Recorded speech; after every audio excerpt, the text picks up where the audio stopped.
إن الحمد لله نحمده ونستعينه ونستغفره ونعوذ بالله من شرور أنفسنا وسيئات أعمالنا. من يهده الله فلا مضل له ومن يضلل فلا هادي له، وأشهد أن لا إله إلا الله وحده لا شريك له، وأشهد أن محمدًا عبده ورسوله. يا أيها الذين آمنوا اتقوا الله حق تقاته ولا تموتن إلا وأنتم مسلمون. يا أيها الناس اتقوا ربكم الذي خلقكم من نفس واحدة وخلق منها زوجها وبث منهما رجالا كثيرا ونساء، واتقوا الله الذي تساءلون به والأرحام إن الله كان عليكم رقيبا. يا أيها الذين آمنوا اتقوا الله وقولوا قولا سديدا يصلح لكم أعمالكم ويغفر لكم ذنوبكم، ومن يطع الله ورسوله فقد فاز فوزا عظيما. أما بعد، أيها الناس، قال ربنا عز وجل: ولقد بعثنا في كل أمة رسولا أن اعبدوا الله واجتنبوا الطاغوت، فمنهم من هدى الله ومنهم من حقت عليه الضلالة.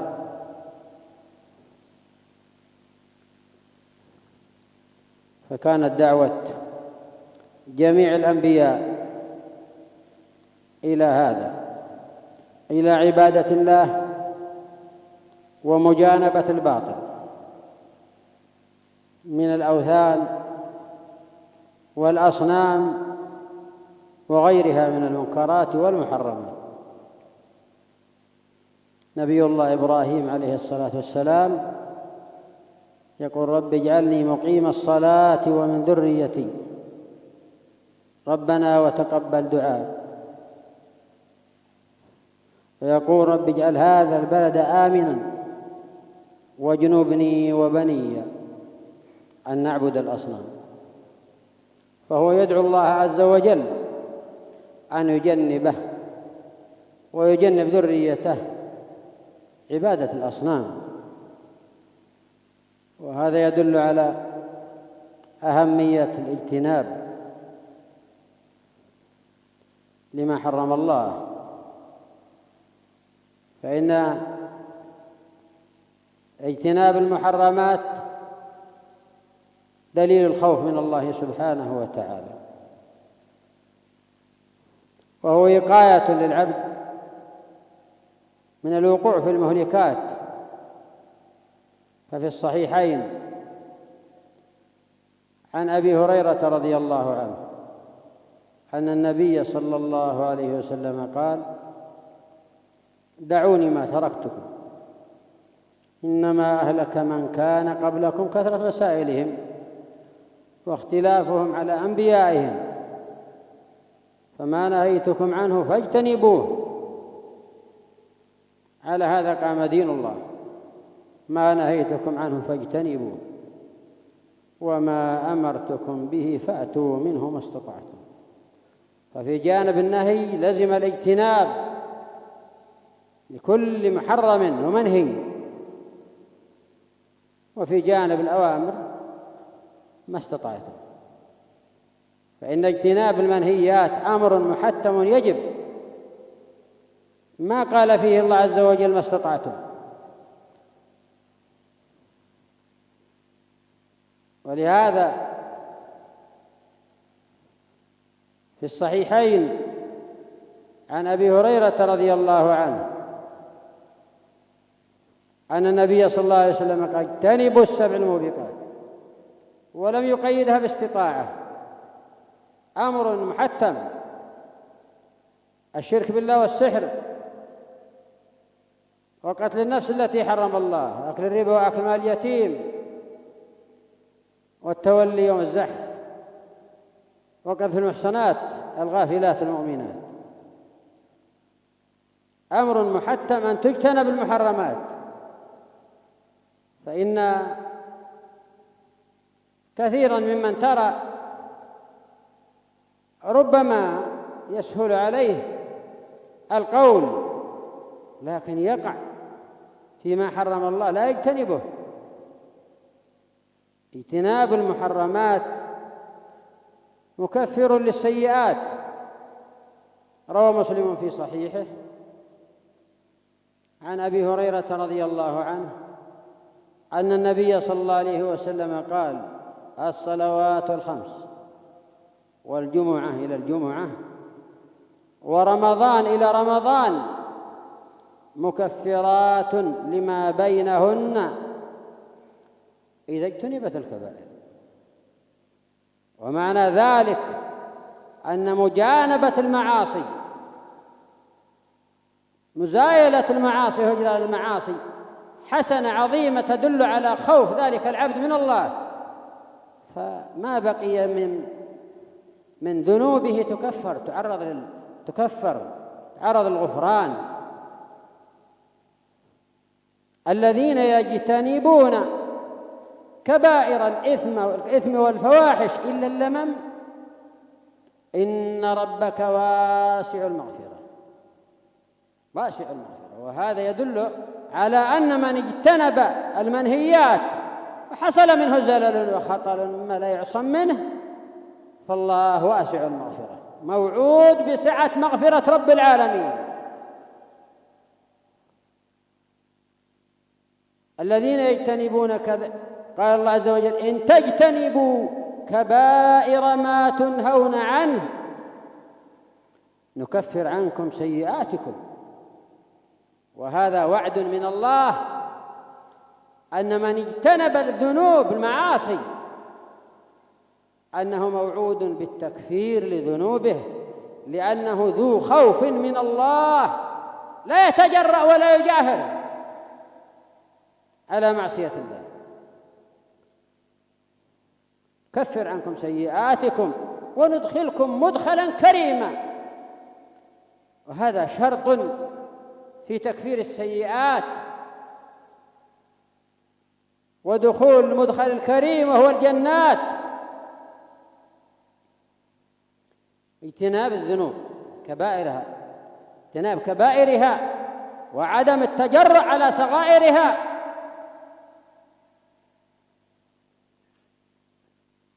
جاء عن ابن مسعود رضي الله عنه عند أحمد وحديث صحيح أنه قال: الصلوات الخمس كفارات للذنوب ما اجتنب المقتل. قال السندي رحمه الله: المقتل قتل وقيل الذنوب، أي هي المقاتل الكبائر، ما اجتنبت الكبائر كما يرادفه الحديث الآخر. فإذا اجتنبت الكبائر تكفر ما عداها. وثبت عن ابن عباس رضي الله عنه أن النبي صلى الله عليه عن فضالة رضي الله عنه أن النبي صلى الله عليه وسلم قال: المسلم من سلم المسلمون من لسانه ويده، والمؤمن من أمنه الناس على دمائهم وأموالهم. أمين إن ائتمنوه على الدماء لا يخون. ناس في أمان دماءهم محقونة وأعراضهم منه مصونة وأموالهم منه مأمونة. هذا هو المؤمن حقا، على دمائهم وأموالهم.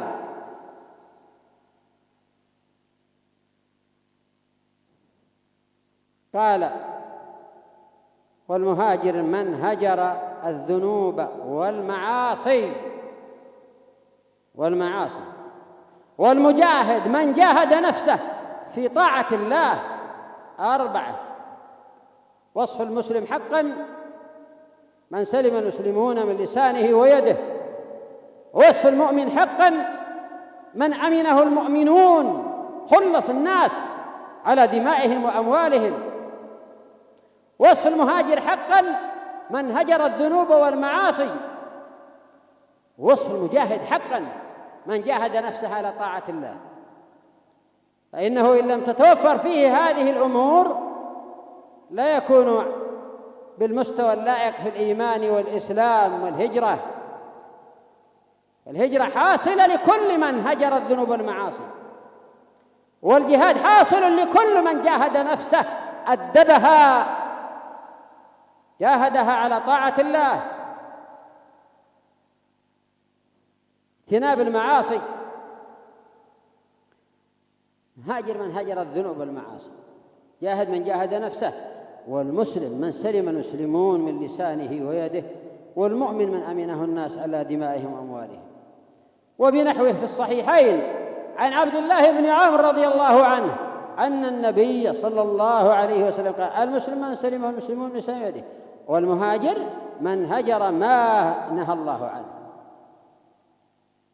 وهذا قد جاء عن عدد من الصحابة رضوان الله عليهم، عدد.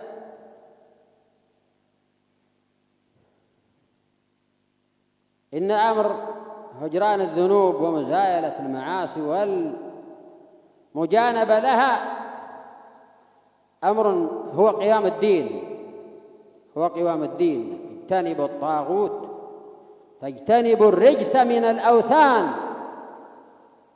واجتنبوا قول الزور، هكذا أمر الله. اجتنبوا الشرك واجتنبوا كل قول زور، كل باطل. لا خيار لك في هذا أن تأخذ من المعاصي ما شئت، الواجب اجتناب ما حرم الله. الذين يجتنبون إثم والفواحش، قال الله سبحانه وتعالى: والذين اجتنبوا الطاغوت أن يعبدوها وأنابوا إلى الله لهم البشرى. هذا الذي هو مبشر من الله، أن يجتنب كل طاغوت يعبده بلسان حال أو مقال. والذي ينيب إلى الله سبحانه وتعالى يقبل عليه لهم البشرى. فبشر عبادي الذين يستمعون القول فيتبعون أحسنه. اجتنب.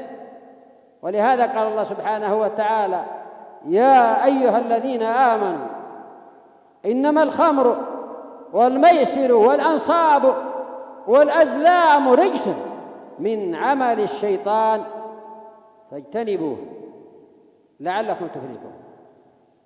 فقرن الله الفلاح بمجانبة المعاصي: دعوني ما تركتكم، قال: ما نهيتكم عنه فاجتنبوه. هذا هو الفلاح. جانب المعاصي الصادرة عن نظرك، الصادرة عن قولك، الصادرة عن مشيك وخطاك، الصادرة عن يدك، الصادرة عن جميع تصرفاتك، جانبها. وذروا ظاهر الإثم وباطنه، إن الذين يقترفون الإثم سيجزون بما كانوا يقترفون. ذروا ظاهر الإثم وباطنه. فالواجب أن يزايل ذلك ويكون حذرا كل الحذر. خلي الذنوب صغيرها وكبيرها، ذاك التقى. وصف التقوى، تعريف التقوى عند أهلها وكثير من أهل العلم: الوقاية بينك وبين عذاب الله بمجانبة المنهيات. هذا هو الدين. وفي حديث: والقيام بالمأمورات. وفي حديث: احفظ الله يحفظك. قال ابن رجب رحمه الله: احفظ حقوقه، احفظ حدوده، احفظ أوامره، احفظ نواهيه. هذا احفظ النواهي أن تقع فيها، اجتنبها.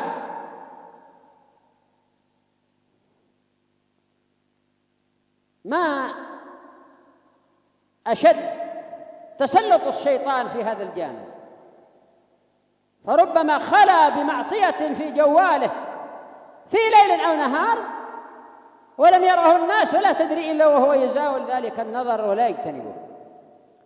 زاول النظر إلى فواحش، إلى عهر، إلى فساد. إذا خلا ولم يكن له رقيب من البشر كان أهون الناظرين إليه ربه. هذا ضعف يقين، ضعف مراقبة لله سبحانه وتعالى، الذي يراك حين تقوم وتقلبك في الساجدين، إنه هو السميع العليم. ألا تلاحظ كلمة السميع العليم؟ سميع ما تقول، وحتى وسوسة نفسك يعلمها. ولقد خلقنا الإنسان ونعلم ما توسوس به نفسه ونحن أقرب إليه من حبل الوريد.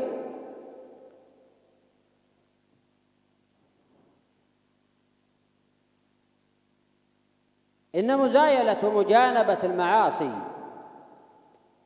مجانبة المحرمات والمنهيات، اجتناب ذلك أمر لا خيار فيه لأحد. يجب على الإنسان أن يراعي ذلك حتى ينجو من عذاب الله. في الصحيح الثلاثة الذين يسألون ويعذبون يوم القيامة، من أول من يعذب رجل قرأ القرآن، وآخر قاتل في سبيل الله في الظاهر، وآخر أنفق أموالا، فيسألهم الله سبحانه وتعالى: ماذا عملت؟ قاتلت فيك حتى قتلت. قل كذبت، إنما قاتلت ليقال جريء. هذا الذي حمله، لا أنه مراقبة رب العالمين والعمل لله، ويؤمر به فيسحب إلى جهنم. والآخر قال قرأت القرآن وعلمته فيك. قل كذبت، إنما قرأت ليقال قارئ، ويؤمر به ليسحب إلى جهنم. والآخر أنفقت من أجلك، كذبت، إنما أنفقت ليقال جواد. ألا يعلم من خلق وهو اللطيف الخبير. ألا يعلم من خلق وهو اللطيف الخبير. أفلا يعلم إذا بعثر ما في القبور وحصل ما في الصدور إن ربهم بهم يومئذ لخبير. هنالك تبلو كل نفس ما أسلفت وردوا إلى الله مولاهم الحق وضل عنهم ما كانوا يفترون. الحمد لله، وأشهد أن لا إله إلا الله وأن محمدًا عبده ورسوله صلى الله عليه وعلى آله وأصحابه ومن اتبع هداه. أما بعد، أيها الناس، قال الله عز وجل: ولا تقربوا الزنا إنه كان فاحشة وساء سبيلا. وقال بعدها بآية: ولا تقربوا مال اليتيم إلا بالتي هي أحسن حتى يبلغ أشده وأوفوا بالعهد إن العهد كان مسؤولا. ومعنى ذلك البعد والمجانبة واجتناب المحرمات. لا تقرب كذا. كم في كتاب الله ترى من المنهيات مثل لا تقرب. وقال النبي صلى الله عليه وسلم في دعاء الاستفتاح: اللهم باعد بيني وبين خطاياي كما باعدت بين المشرق والمغرب. لا يحصل قرب، بل مجانبة ومزايلة، بعد عن المعاصي والذنوب بشتى أنواعها. وفي الصحيحين عن النعمان بن بشير رضي الله عنه أن النبي صلى الله عليه وسلم قال: إن الحلال بين وإن الحرام بين وبينهما أمور مشتبهات لا يعلمهن كثير من الناس، فمن اتقى الشبهات ابتعد عنها وجانبها فقد استبرأ لدينه وعرضه. وهذا أصل عظيم، أن مجانبة المعاصي صغيرا كان أو صغائرا وكبائرا أنها حفظ للدين، أنها ثبات على الدين، أنه إيمان قوي، أنها صيانة للدين، صيانة، أنها براءة للدين، براءة. ومن وقع في الشبهات وقع في الحرام. وثبت عن عمران رضي الله عنه أن النبي صلى الله عليه وسلم قال: من سمع بالدجال فلينأ عنه، فإن أحدكم ليأتي الدجال وهو يحسب، قال: فإن أحدهم ليأتي الدجال أو الرجل ليأتي الدجال وهو يحسب أنه مؤمن، فلا يزال به حتى يتبعه لما يلقي عليه من الشبهات. وهذا دليل على أن مجانبة الباطل، اجتناب المعاصي وأهل المعاصي، أنه حفظ للدين وصيانة للدين. واصبر نفسك مع الذين يدعون ربهم بالغداة والعشي يريدون وجهه ولا تعد عيناك عنهم تريد زينة الحياة الدنيا ولا تطع من أغفلنا قلبه عن ذكرنا واتبع هواه كان أمره فرطا. وفي الصحيحين عن عائشة رضي الله عنها أن النبي صلى الله عليه وسلم قال عند قول الله عز وجل: فأما الذين في قلوبهم زيغ فيتبعون ما تشابه منه ابتغاء الفتنة وابتغاء تأويله. قال يا عائشة إذا رأيتم الذين يتبعون ما تشابه منه فاعلموا أنهم الذين سمى الله، احذروهم، هم الذين سماهم الله، وصفهم الله، أصحاب الشبهات. ما موقفك؟ مجانبة، جانب، ابتعد، فاجتنبوا فتن تسعدوا عباد الله، اجتنبوها. عند أبي داود عن المقداد رضي الله عنه أن النبي صلى الله عليه وسلم قال: إن السعيد لمن جنب الفتن، من جنبه الله الفتن سعد. إن السعيد لمن جنب الفتن، إن السعيد لمن جنب الفتن. ثم قال بعد ذلك: ولمن ابتلي فصبر فواها وعجبا له. هذا معنى واها. والشاهد أن اجتناب المعاصي والفتن وأسبابها وأهلها سعادة لمن أدرك ذلك.